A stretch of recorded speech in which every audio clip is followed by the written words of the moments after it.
Hey guys, Rick from Lunch and Baggers. So now I'm back home from my trip, obviously out to California, and the little adventure that I ended up being on for that particular trip. I thought, what about a summary? Not just a summary, but something to kind of explain how I traveled in this particular instance during COVID. With COVID restrictions here in Canada, there was a whole ton of different kind of hoops and stuff that I had to go through to do the travel that I did. First of all, we've been kind of all instructed, as you all know, that we're not really supposed to travel for pleasure. So a lot of people probably have that question around, well, how is a motorcycle ride in California and Route 66 not a pleasure vacation or something like that? Well, yes, it was a vacation. My original intention, obviously, was to travel across Canada and go to Vancouver Island and do a 10,000-kilometer motorcycle ride. But since BC did not open their border to even Canadian travelers, that couldn't happen. So, therefore, I ended up making plans. My stepdaughter was actually having a child, her fourth child. Incredible kid. Just the juggling of having what now is four kids is absolutely amazing. She's just a tremendous mother, and so I knew that she had a vehicle that was in St. Louis. That's where they lived, and contract reasons and whatever else, they ended up in California, and will probably end up being there for a few years. So one of their vehicles was remaining in St. Louis because they were still kind of in that decision-making time. They needed that vehicle. And it was the one that fit all four of their kids, plus them, whenever they needed to drive around, whether it be grocery getting or doctor's appointments, bringing the kids to school, all that kind of stuff. So I met the vehicle in St. Louis and drove that vehicle, Route 66, all the way to Vegas and then San Jose, California. While I was there, I took advantage of the fact that I was there and did a bit of pleasure driving on a motorcycle. So that you can watch my channel for, and there'll be information and stories on that. I'll get into that in those vlogs. So this particular one is all about the travel, and so that brings up the reasoning behind how I was able to travel. She was giving birth. I was tripping a vehicle for her, and in all honesty, they didn't even ask at the border. They really didn't care. Yeah, it was kind of funny. They focused on all of those things and the newspapers and sensationalized all of that stuff. But, in reality, like I said, they didn't even ask. They didn't ask if I was going for pleasure or, did I have a reason? Was I traveling for business? None of that. They really didn't care. The United States border agent asked me where I was going. I said, my stepdaughter is giving birth. We're going to go and see her. That's it. He asked for the address. Other than that, when are you coming back? Thank you very much. And welcome to the United States. So that's how it worked, going through the border agent. But of course, as you know, there's only 4 airports in Canada, I believe, that are actually allowing international travel, and that's Montreal, Toronto, Vancouver, and Calgary. So with that being the case, and Ottawa being so close to Montreal, I just decided, I'm not paying for an extra flight to go from Ottawa to Montreal and jumping through that hoop. I just went right to Montreal. So we flew out of Montreal, And to be able to get on an airplane today in Canada, one of the requirements is that you have a COVID test within 3 days of travel. So that's what I did. I checked around, and it was really quite surprising. My father-in-law came with me. He really wanted to see California and the grandchildren. Well, actually, the great-grandchildren for him, type of thing. So I decided to do a little bit of research, and in the Ottawa area, the prices were pretty crazy steep, I find, for getting a rapid test.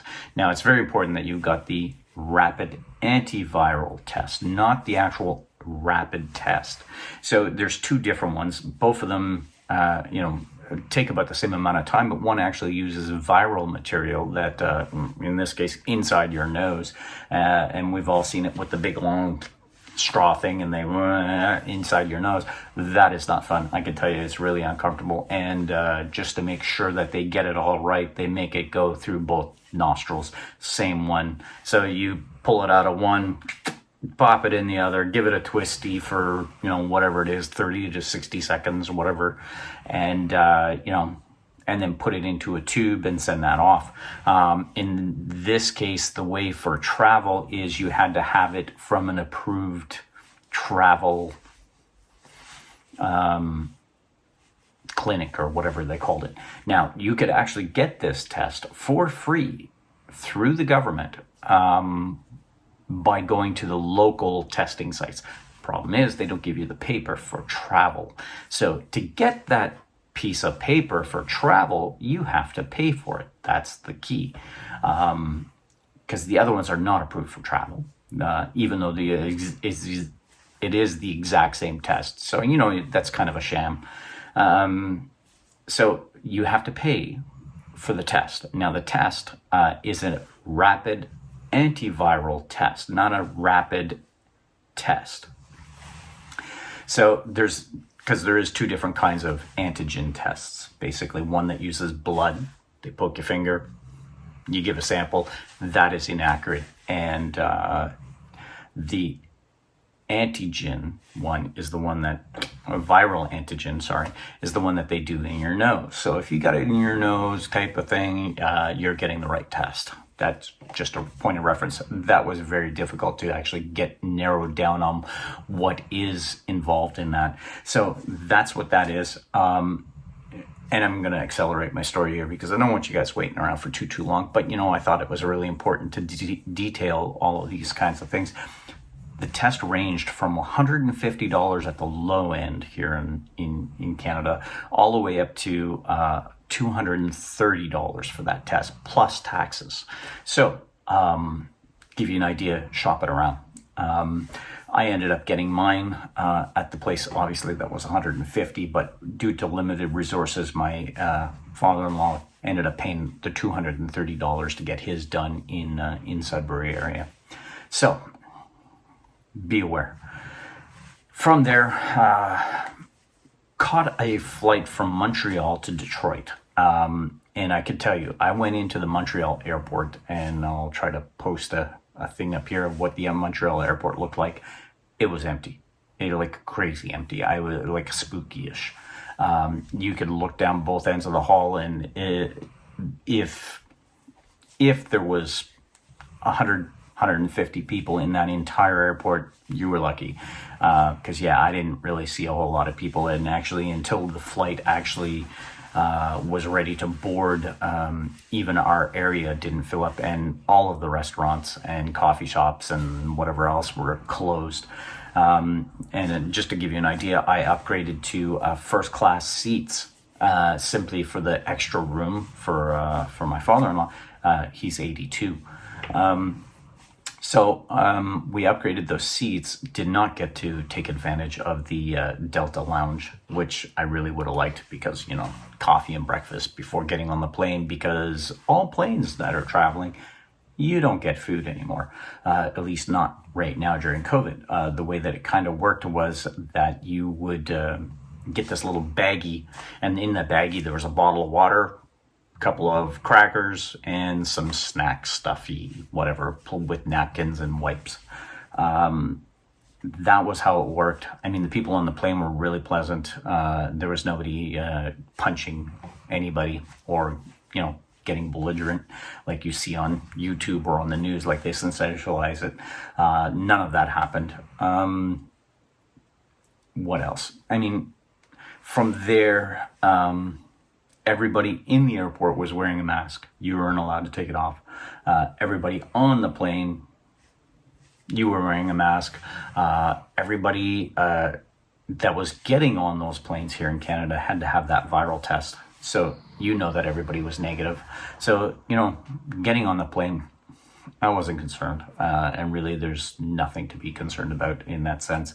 I had already had my 2 vaccines, and so did my father-in-law. And honestly, they didn't care. That didn't matter to them whatsoever. They didn't even ask us for that kind of stuff or that information.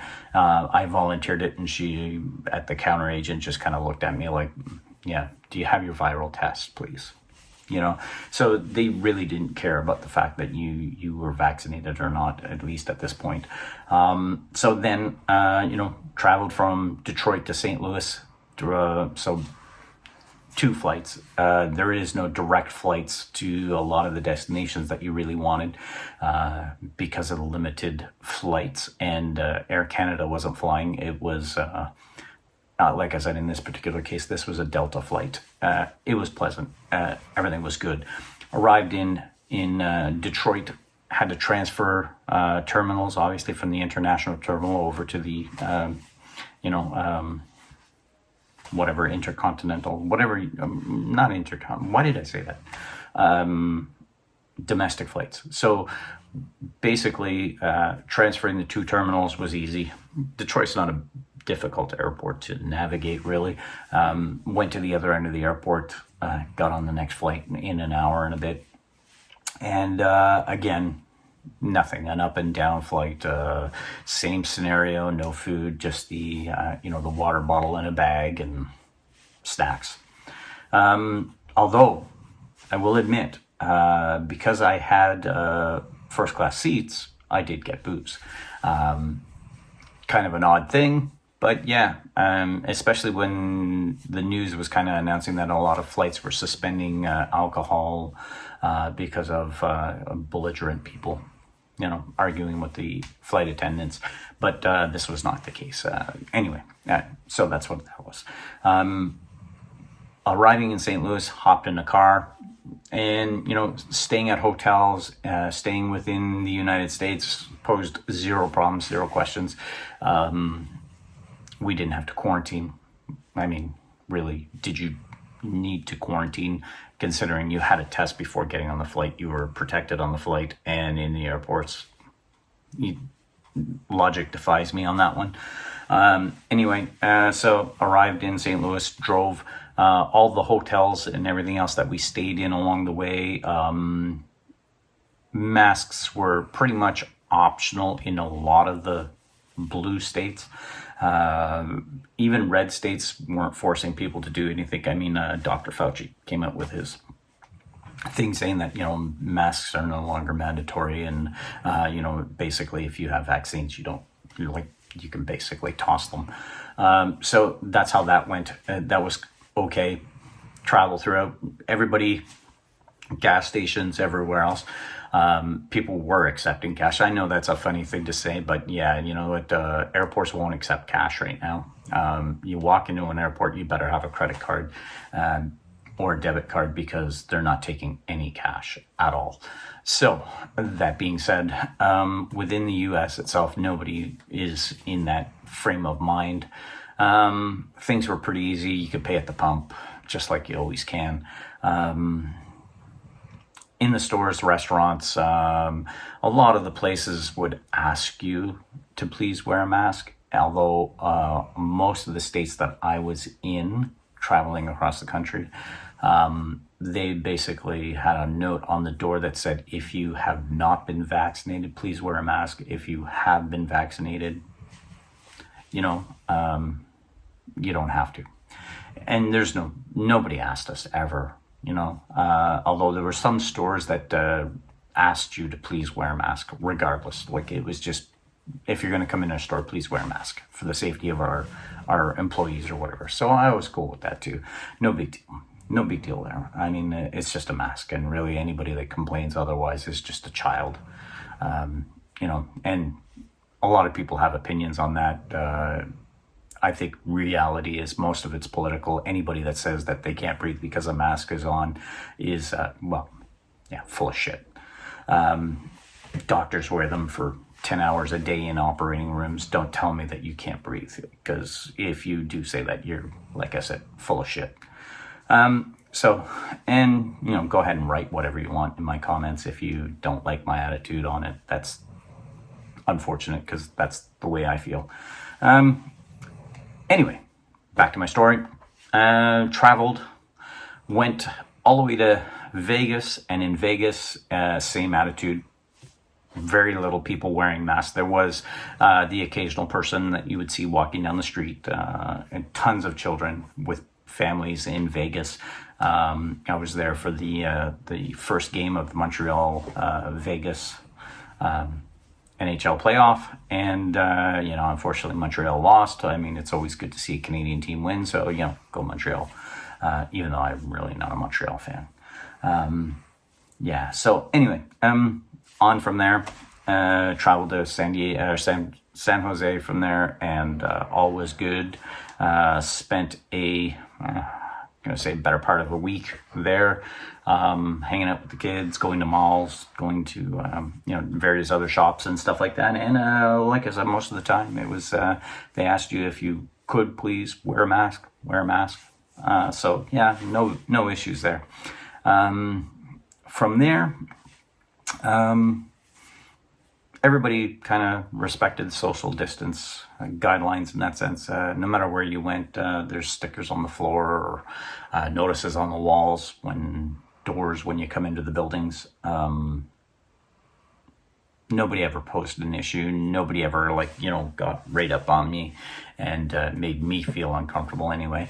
And then basically the planning for the flight home. It actually proved to be more of a juggling act to come home than it is to travel away, which really shouldn't surprise anybody. Canada's being a little ridiculous in some of the rules, and we could talk about that after. So, first you have to have that same test, a viral antigen test, whether it be the rapid one or not, it's up to you. The cost is still there and associated with it. Cheaper in the United States a little bit. Ended up costing me $99 US. So, transferred into Canadian funds, about $125, just a little less than $125. Same test, you drove into a clinic area, made your booking for it online. You would drive into the area, they stick the thing in your nose, email 15 to 20 minutes later, letting you know, you're negative or positive, whatever. And you can print off that form and use it at the airport or use it digitally.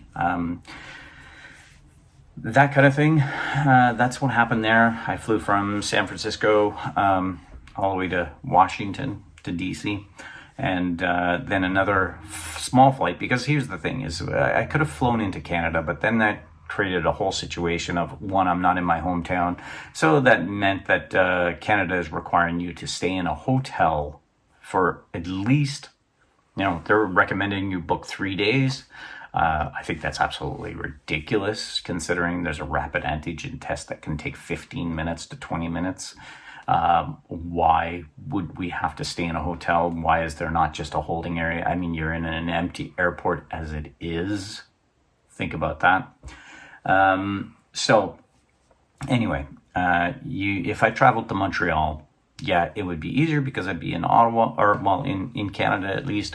But like I said, it poses the problem of you're stuck in a hotel, quarantined hotel, they called it, which you had to pre-book and prepay up to 3 days. And then they would refund you after possibly a day, which is ridiculous that it takes a day to get that test. And we could talk a bit more about that in a couple of minutes, because I've got some other things to say about it too. So you pre-booked this hotel, you'll possibly have to stay in it. That posed a big problem for me. I did not want to do that. And, after being away for 2 weeks, you don't want to go to another hotel to quarantine, which, like I said, is absolutely foolish. I can understand foreign nationals and things like that, but, a Canadian citizen shouldn't have to kind of endure that retardation. So, and again, you don't like my opinion, that's fine. I really makes no difference to me. Go ahead and comment however you like. You might get a response. I really doubt it. So anyway, moving on. The other decision was to drive across the border. Now that to me ended up, in my opinion, being the better choice. I was able to fly to Ogdensburg, New York, which is at the end, near Prescott, which is only about 45 minutes from my home. And that ended up being, to me, the better one. So what I decided to do was fly to Ogdensburg, New York from Washington, D.C., and get a taxi cab that would take me across the border. And you know what? This is a new fledgling business. There was quite a few people joining Uber and Lyft to take people across the border. The particular taxi cab that I called actually had pre-authorized access to travel across the border with an arrangement, because he was doing 2 to 3 of these things a day. So bringing people across the border to meet their vehicles on the Canadian side. So he didn't just take me. I always had this vision, that I was going to drive in a cab to the border, pick up my luggage, and walk out to the building and go through that process. But no, literally, I never got out of the car. I sat in the back seat, with my mask on. Handed the border agent my passport. Think about that one. My passport and my verification of my test. I informed the border agent at that particular time that both of us actually already had our vaccines within Canada as approved vaccines. And she kind of just looked at us and kind of said, let me think of her exact words, were more or less along the lines of, yeah, that doesn't matter to me. Okay. They just announced on the news there that it does, and that will be the policy going forward, that if you have the approved vaccines and proof of them here in Canada, you can travel unrestricted. So, great. That was a perfect attitude from a Canadian agent, and typical. So that happened. Handed her my papers. She asked me a bunch of foolish questions about self-isolation, and informed her that yes, I would be. Gave her my address. You're registered in this goofy program that gets stuck on your mobile device called ArriveCan. You can upload those testings and whatever else to that form, but then to me, that's not my solution. The idea that they can track and see where I am in Canada, no, that's not going to happen. You're not forced to install that application, just so you're aware. You can actually arrive at the border, and if you didn't fill it out online beforehand or download that app, that's fine. Basically, the border agent just fills out the form for you online and submits it, and basically somebody calls you a couple of days later just to verify that you're actually at your residence, and it's all kind of on the honor system. Reality is I've been self-isolating anyway, but yeah, that's kind of what's going on there. Drove home, and now I'm in my home for 2 weeks, and I'm not supposed to get this. So here's part of the foolish things. I'm in my home. I'm supposed to stay in my own room. I'm supposed to have whoever's living with me that didn't travel with me not enter my room, use a separate bathroom, try not to be in the kitchen if that's the case at the same time that I am, as well as, basically segregate your living so I don't sleep with my wife, whatever. I just think all of this is just absolutely ridiculous, and I get the point of it. You could be a medical person and reply with stupidity things like, yeah, well, that person shouldn't leave the house either, and whatever else. Well, that other person also has the same vaccines as me, so just not subjected to the testing and everything else. But reality is 70% of our country has already at least had one dose of the vaccines, and 40-something% or whatever it is, at least on Ontario anyway, 40% of the people have actually had their second now. So, we're on track to get that resolved. But, I like a little bit more the approach in the United States in somewhat. Obviously, some of those quarantine things at the very beginning got really stupid, and hopefully for the people that are still around here watching this video, because it's now running on to 26 minutes, but the idea that the government's not babysitting you is the right route. Canada shouldn't be babysitting their citizenship. Looking out for people's best interests, yes, okay, I get that. And at first, that was required. At this point, I don't think these things are really required. And the idea that the government thinks best interest is their best interest to get reelected is unfortunate. Because they're screwed if they do, screwed if they don't. That's my opinion. They put in a whole bunch of stuff and hoops to basically jump through for people to travel or do things on purpose. And a lot of these things really make you question why, because it's repetitive and stupid. The new rules going forward, I believe, if you have the vaccines and you travel to the United States and you come back and you're a Canadian citizen, it's very important that you're a Canadian citizen, because any other citizen, it doesn't matter. And it doesn't matter where you got the vaccines. Basically, if they weren't performed here in Canada and they weren't the approved ones, then yeah, you can't come to Canada. Like I said, you know what? It is what it is, and people will argue all kinds of retardation because of the politicization of the entire thing. But really, at this point, I think that the world should just kind of move on. And you want to be protected, go get your vaccines. You don't want to be protected, suffer the consequences.